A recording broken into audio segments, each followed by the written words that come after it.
Bible Club, it's Bible Club, it's Bible Club in our town. There's singing, there's laughing, let's get the word on the ground. We're all excited, and we are all delighted. It's Bible Club, Bible Club, Bible Club, Bible Club, Bible Club in our town. So our verse is, for the Lord, say it with me, seeth not as man seeth, for man looketh on the outward appearance, but the Lord looketh on the heart. Now, for the last few weeks, we've been learning about two men. Do you remember the two men? One is a big, strong man, and he's the leader of the country, and another is a young man. And who remembers? Chloe? Saul. And what are we learning? What have we found out about Saul? What does God see inside of Saul? What does God see inside of Saul? Chloe? Bad. What kind of bad? Can anybody remember some other things? Some kinds of bad? Sin. What kind of sin? Was he obedient? No. He was disobedient. Right. Yes. Was he submissive? No. He was rebellious. Was he responsible? When somebody said, you did wrong, what did he do? He made excuses. Right? And he was the king, but he was full of pride. Even when his own son won a battle, he said, let everybody know what I have done. And who was the other man? The young man. Kaylee? David. And when God looked inside David's heart, what did he see? A man after his own heart. And we've been using a word in our lessons that we're learning about from David. Does anybody remember or know or can figure out what the word is that we've been learning about David? He was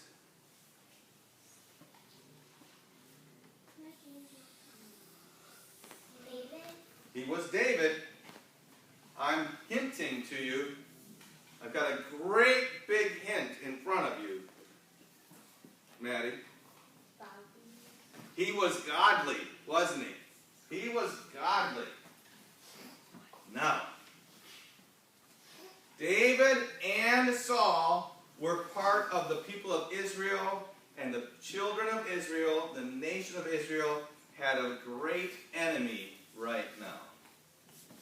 Do you remember the name of their enemy? What was the name of their enemy? Do you remember? Sin. Sin is an enemy. But these were a group of people. These people were their enemies.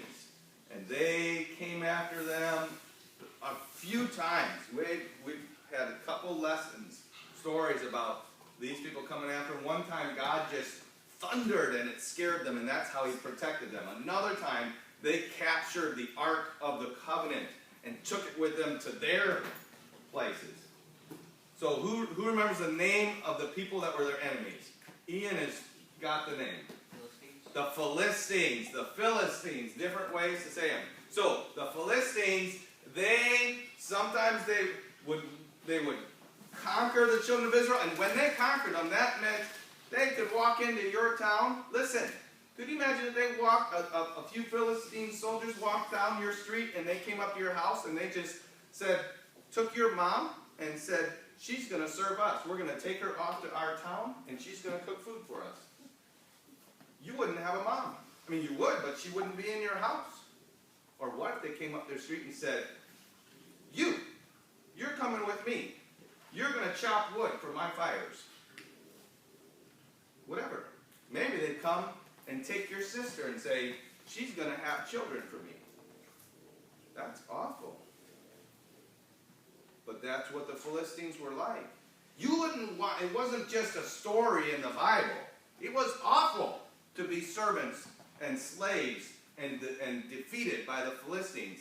And the Philistines had got their army together, and they were marching in toward the land of Israel. In fact, they were, let me see here. They were in this area, and they were heading toward Bethlehem. They were heading toward Bethlehem. Does anybody remember who lived in Bethlehem? David's dad, David's family lived in Bethlehem. How many brothers did David have? More than 6? 7. Right, there were 7 of them. God said, nope, 7 times, and then David. So Jesse, his dad, his family, and all the other people in their town, they were there, and the Philistines were marching there, and the Philistines had come to a spot on a hill, and they had all their armies there, and there was a large flat valley between them, and Saul had gotten an army of Israelites there, and they were on the hill on the other side, and this flat valley is there. There's a little stream running through the valley, and they were there kind of just staring at each other. Every once in a while, a little group would go out and try to fight, and one day, boom! Boom! Boom!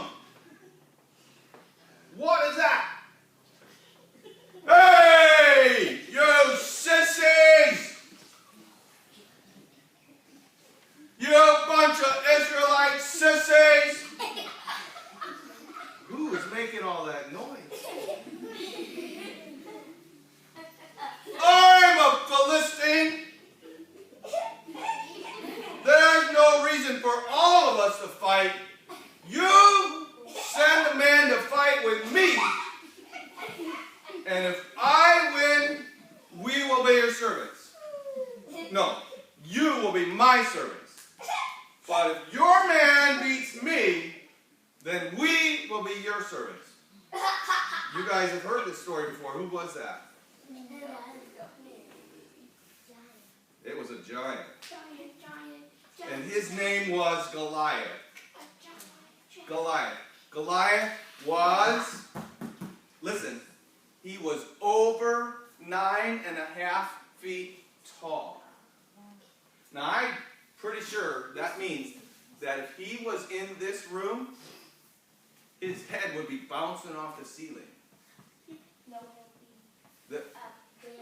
Way up there. Yeah, that's a big man. I wouldn't want to fight against somebody that big. Look at this guy. He has metal. He's got a bronze, coat of armor. He's got a big helmet. He even has big brass, shin guards over his legs on there. The spear is huge. It's like 10 or 12 feet tall. It's heavy, but it's not heavy to him because he's a giant. Yeah. And he's in Israel. You guys are nothing. Where you got a king? What's your king's name? Oh, Saul. Saul. Send me a man to fight against me. And what do you think the Israelite soldiers did? What do you think the Israelite soldiers did? I know I'm being a little bit silly, but they weren't laughing, were they? I mean, if we had a giant coming after us and it wasn't a story, it was for real, woohoo! They were scared. Even Saul. Who could have beat that man? No one. God. God could. God beat all the Philistines before, right? But nobody was thinking about that. Even Saul. Saul was in his tent. Saul said, maybe maybe somebody will fight against this giant for us. Here's what I'll do. Anybody that will go and fight him and beat him, I will let him marry my daughter. And, well, that's pretty important. Then you'd be the king's son-in-law. And I will make his family rich. And I will make it so they never have to pay any taxes. And so word went through all the armies. Saul says, if you will fight against this giant, Goliath, that you won't have to pay any taxes for the rest of your life, and your family will be rich, and you will get to be his son-in-law. He will give you his daughter in marriage. How many soldiers jumped up to go after fighting Goliath? Nobody. Nobody. That night, boom! Boom! Boom! What was it? It was the giant. And he's yelling, you bunch of sissies, no man, nobody's going to come and fight.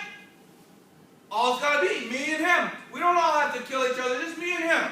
Simple. Did anybody go out there to fight against him? No. He's trying to get them to fight. Yeah, he's trying to get them to fight.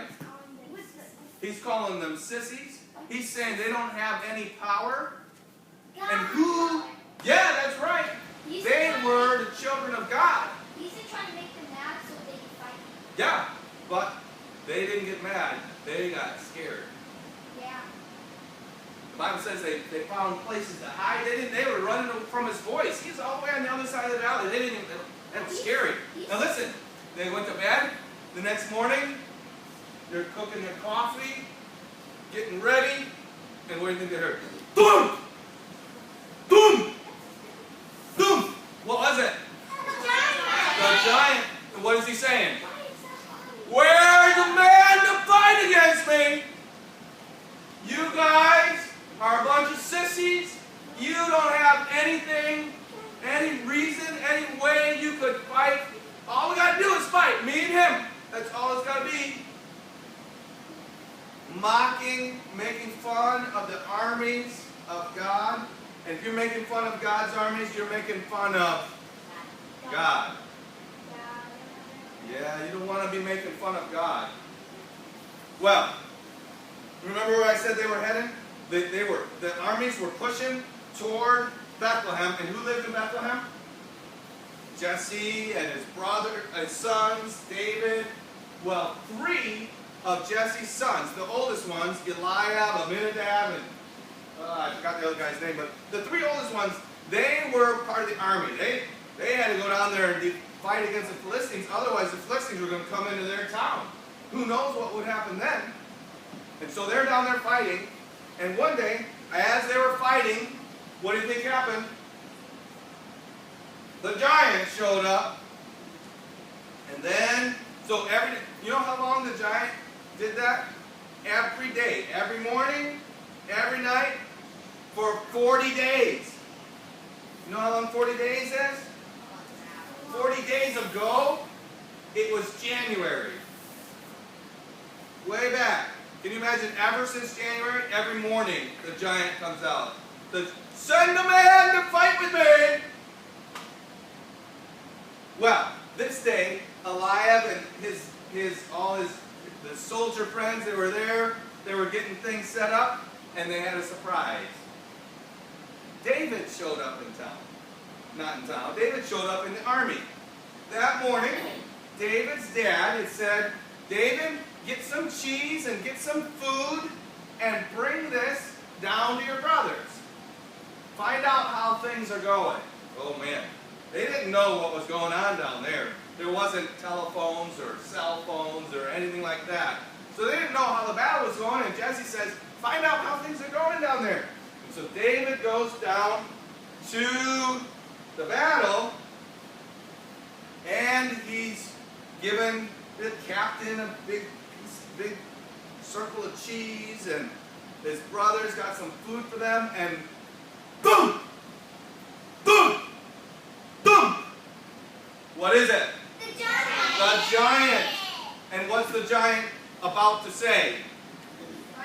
Send me a man, you bunch of sissies, right? He is blaspheming God. He's making fun of the armies of Israel. And David heard that. Now, what do we know about David? He was a godly young man. And last week we learned that David, he trusted God, right? Yeah.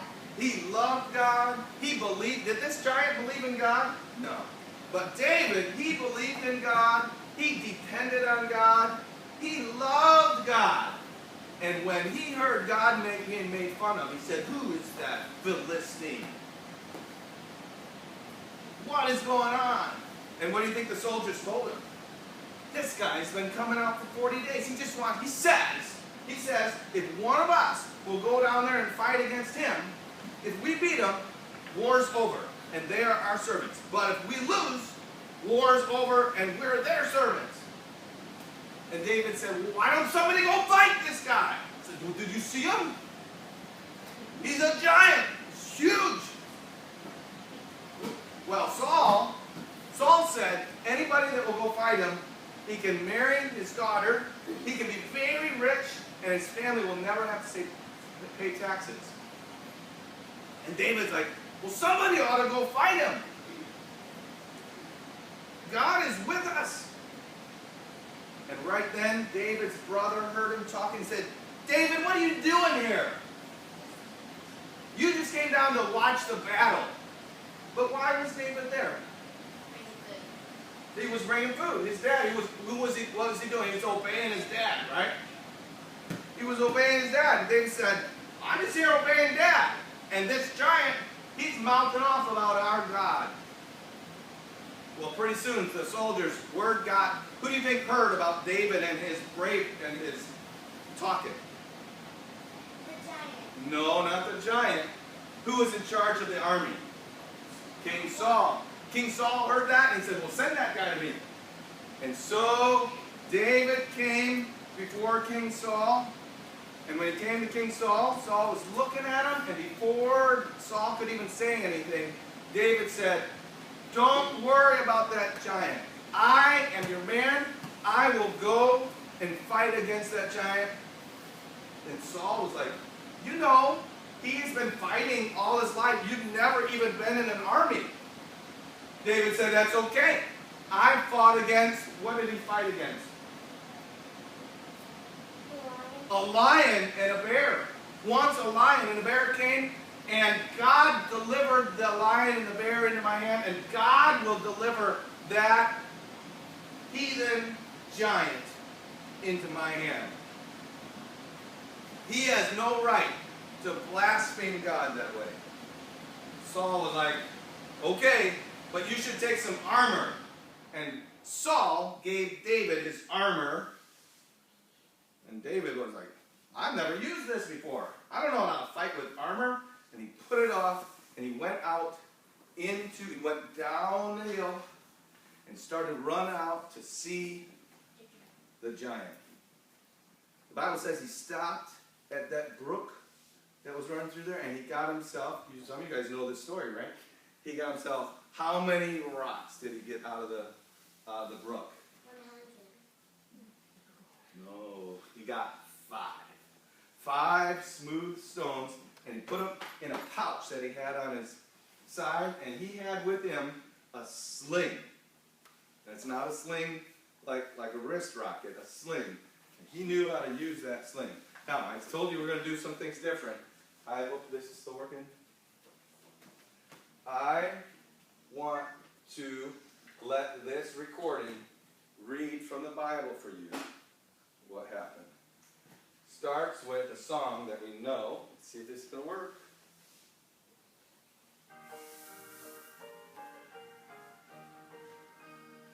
Only a boy named David, only let us sing. That song?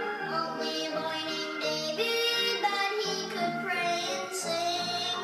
Only a boy named David, only a rippling brook. Only a boy named David, but 5 little stones he took. And the Philistine said unto David, Am I a dog, that thou comest to me with sticks? And the Philistine cursed David by his gods.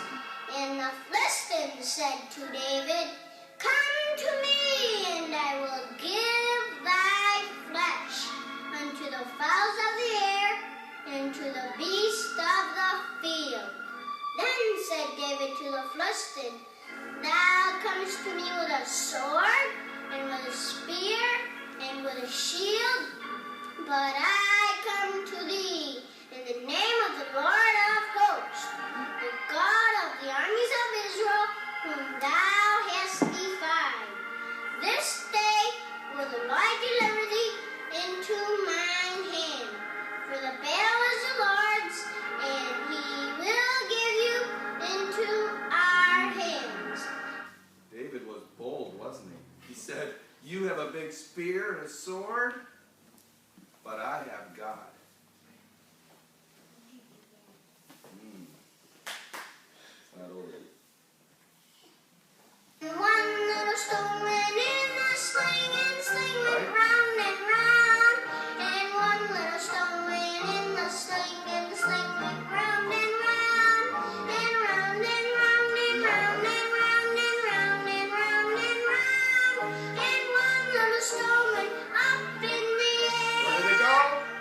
Now, what do you think happened?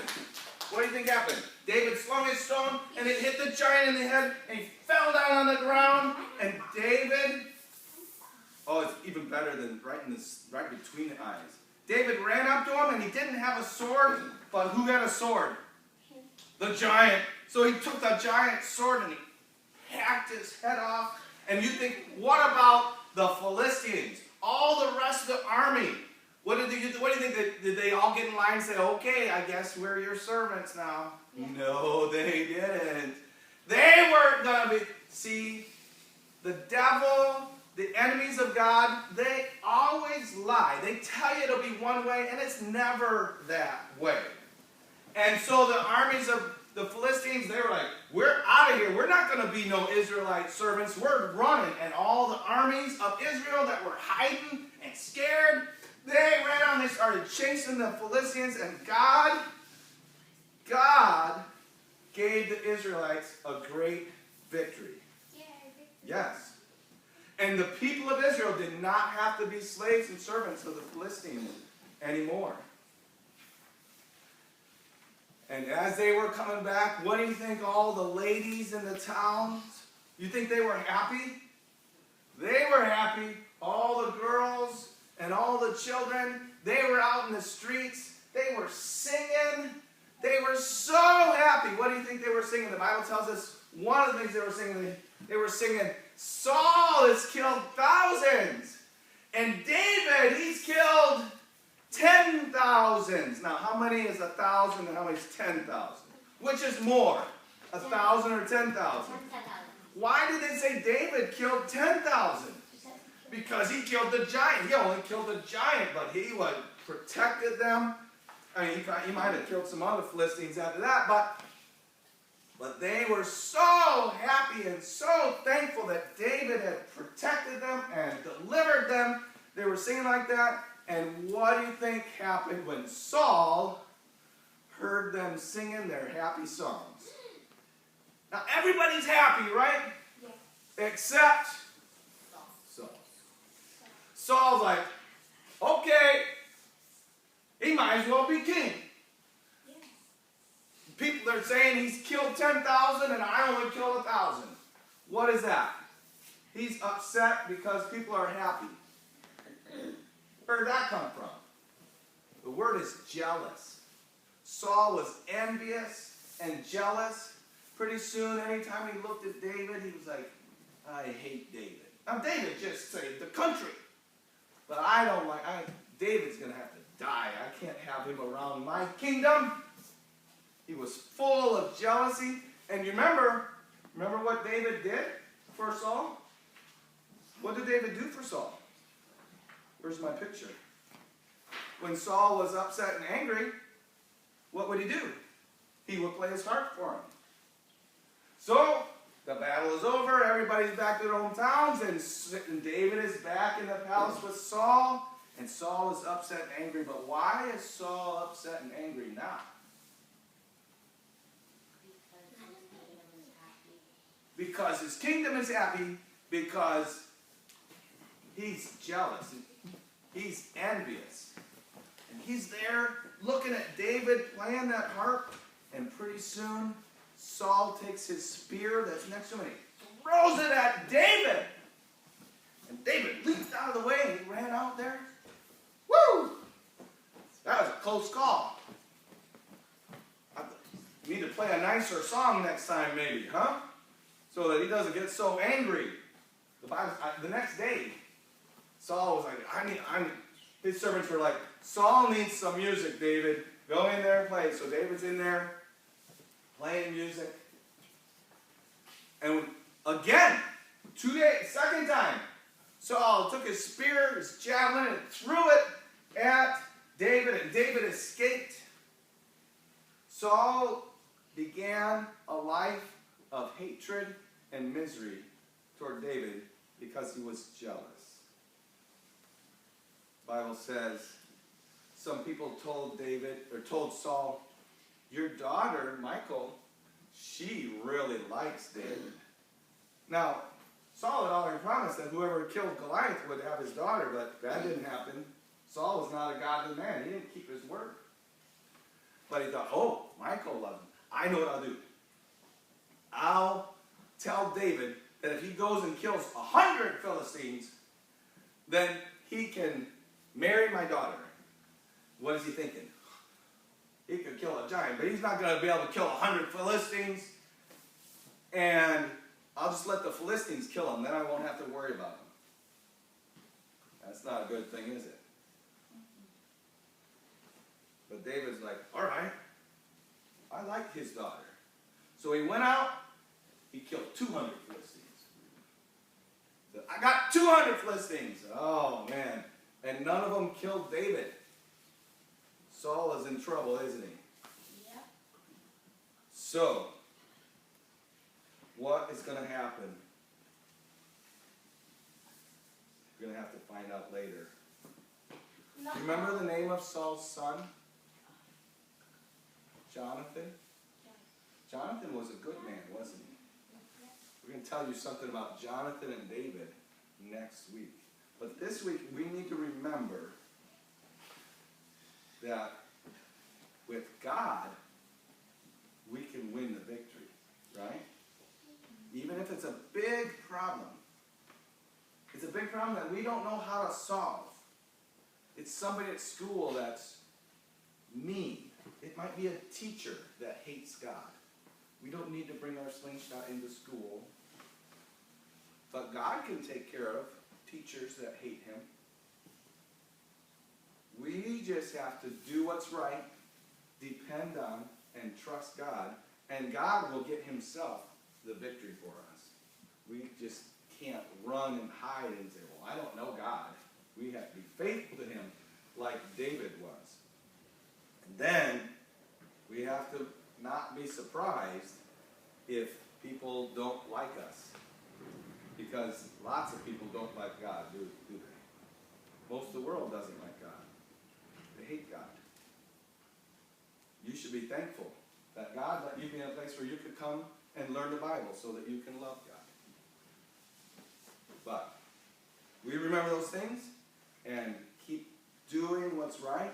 We should be trying to live a godly life all the time. Whether we're at school, whether we're at home, whether we're down the street, if we're at the store, we should be doing things that are godly.